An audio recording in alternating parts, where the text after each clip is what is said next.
Hello, and welcome to the MAPcast, where we talk to young entrepreneurial leaders worldwide in the new dynamic of AI and modern technology. I've got with me today Alan. And Alan, Uh-huh. why don't you tell us a little bit about your company? Right. It's Dayzero. So we build AI operators and AI agents for healthcare, finance, and workforce QC operations. We've built end-to-end AI teams, actually. It's not just single atomic AI agents. It's three AI agents or four AI agents working together as a team, which takes end-to-end ownership of a workflow and delivers outcome as a service. We are working with early stage startups to hyper growth companies to our very first public listed enterprise, which we signed a quarter ago.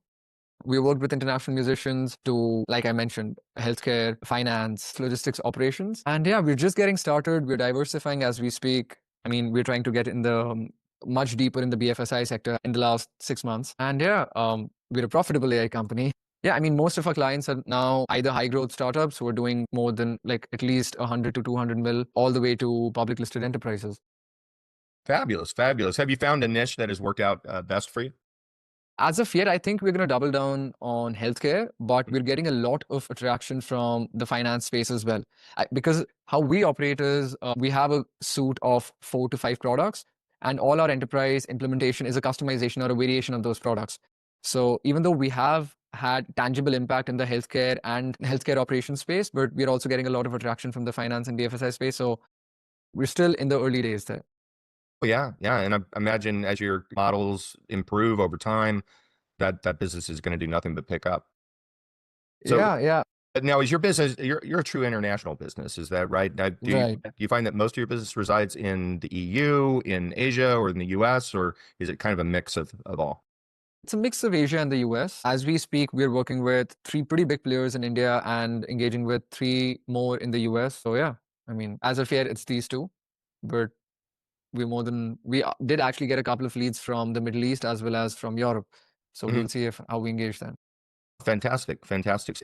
This show is all about what the struggles are, what the realistic expectations should be in starting a business, particularly in starting a technology business. Can Mm. you kind of walk us down the road that you took, and what was surprising to you in starting your own business, and what were the biggest challenges that you had? Kind of walk us through it. Yeah, sure. I won't consider them as surprises, but it did take a longer time to overcome them than I anticipated. A standard tech business is, let's say you build a SaaS tool or a simple product or a consumer product, you don't have to justify the very reason for that product. When we started our AI company, rather than giving them the solution or what we wanted to build for them, I had to spend at least the first 2 to 3 weeks in simply explaining them the concept of AI. It wasn't what we're going to build for them. The outcome could be a SaaS tool, the outcome could be a workflow, the outcome could be an agent, a chatbot. That wasn't even required in the first 2 3 weeks. Hmm. The inertia was so high, the learning curve appetite was so low, especially in the conservative businesses. Right. I spent the first close to 2 weeks in simply getting that barrier down. Only once I was able to tell them how helpful can automation be for their business was when I introduced to them the concept, let's say, of an LLM and how we're going to fine tune an LLM for their particular task. So yeah, one of the biggest blockers wasn't the product building or accuracy of a model or orchestration. It was at a much more human level. Sure, sure. And do you find that there's a fear factor involved with, how many people am I going to have to replace with this? And, are people going to lose their jobs? I mean, was that all a big part of the yeah, initial sales yeah. pitch that maybe you did or didn't expect? So it wasn't a part of the sales pitch, but and I've actually seen this inertia curve going down over the last 2 years. Like the first year was the most difficult. It was the toughest because Right. the skins were so thick, and it took a lot of time to convince them. But this year has been a lot more accepting, and people are now adapting to the concept of it. They might not understand it, but they know they need to invest in it. And I mean, yeah, it's inevitable. We don't like Yes. to say it, but people are going to lose their jobs. And in fact, till date, have had an impact of like in the last 1 year, we've had an impact of what, close to 90 jobs Mm, for one of our first enterprise clients. They had reduced their team size from close to, I think it was 480, and now they're at 312. I mean, it's a lot more than 90, but our responsibility was only for the 90. sure, sure. Yeah, but it's That's a inevitable. I mean, massive impact. That's a massive yeah, impact, and real societal change could happen around this technology.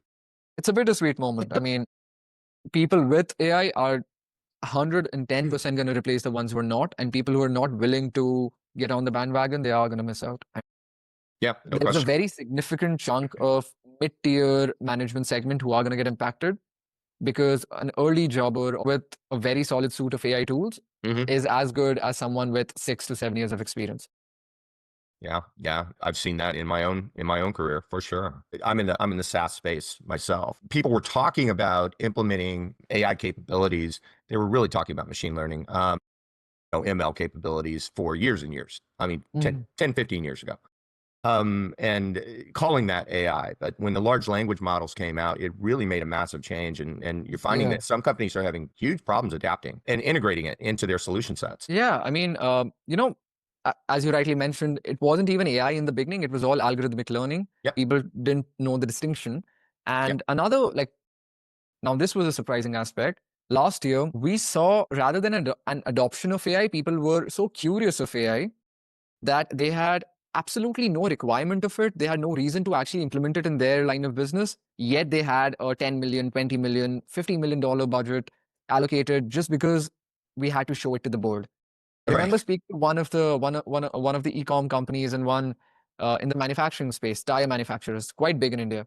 And one of their chief innovation officers was speaking with me, and they're like, you know what, Alankrit, we need to quickly implement an agentic system to our like X workflow. And I was like, why? And they're like, no, we need it. We need to optimize and we need to increase efficiency, and all the jargons were there. But I'm like, okay, but why do you really need it? There is very little human dependency as we speak. Why can't this be solved by simply a Zapier integration? Hmm. They're like, no, no, no. My board has given me like a $20 million budget, and we need to implement it ASAP. So tell us what we can do.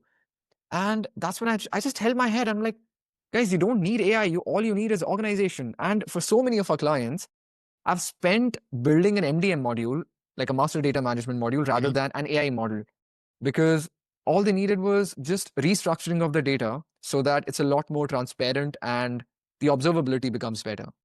So yeah, this was one of the situations where people needed it because it was the fluff of the moment. Right. Yeah. Right. Yeah, that must have been difficult for you as a new entrepreneur. Really trying to move product, trying to get going, and having to tell people you don't really need what I have. It's not just you don't need what I have, it's also, I mean, for the lack of a better word, it's just a FOMO bandwagon, it's Hmm. fluff, just noise. And there Yep. is zero actual impact. I mean, you've read the MIT report, right? Yes. 95% of enterprise AI implementations were failures. I mean, we're Yes. lucky to be in the 5%, but yeah, this was the case. And it was so difficult to actually, let's say we got onboarded and they Hmm. wanted to see they wanted to quickly run a pilot, get the MVP out, and show an impact to the board. And when that didn't happen, they would blame the product-based company or the vendors we used to work with. Right. And right from the very beginning, we used to tell them that, hey guys, let's focus on, cleaning the data rather than just finding orchestrating a GPT, workflow. Right. But yeah, So if you were to look back through your journey so far, what would you change? What would you have done differently? I mean, I would have a much clearer onboarding form for a Hmm. client, which would actually tell us if these guys truly need an AI powered workflow or they're just AI curious, because the amount of opportunity cost we wasted in engaging with them. Yes, we got this insight, but we could have totally avoided this. So yeah, a much more in-depth onboarding of a client, requirement gathering, understanding if this workflow even needs automation in the first place. And all this could have been resolved in less than 2 to 3 meetings. Hmm. The ones these guys required were like weeks long of, on-ground visits and speaking with the teams. But yeah, Yeah, and that's significant cost wasted. Yeah, for sure. absolutely. So I'm going to kind of wrap this up with our advice section. If you were to talk to somebody, say they're straight out of school, they've got some funding, they have an idea, and they want to get started, what would be your best advice to that person? I mean, in the current times, building is the easiest possible thing you can do. I mean, I remember posting about it on LinkedIn a couple of months ago that building has been commoditized. So that's no more a moat. There is no product differentiation anymore. It's all about distribution and depth of clarity. Build your distribution funnel first. A landing page will do the job. A one pager Notion doc will do the job. telling them, hey, this is X industry, be it legal, be it manufacturing, be it anything, Hmm. and pick a very, very, very verticalized niche and say, hey, I want to solve this workflow or this pain point for this vertical under this industry. And you might have an initial idea, put that on a Notion doc, put that on a landing page, have an email, wait list, and ensure you first have your distribution sorted. Post that, I would still not start building till the time I know exactly the pain point. I would rather spend the first 2 to 3 months, if not more, speaking to at least 50 to 100 customers. You know the mom test, you know how to take those user interviews and find that biggest trigger point, something which is incredibly redundant in a workflow, and then just start with that. That should be the ingestion point. It could be incredibly basic, Hmm. and then work and reverse engineer from there.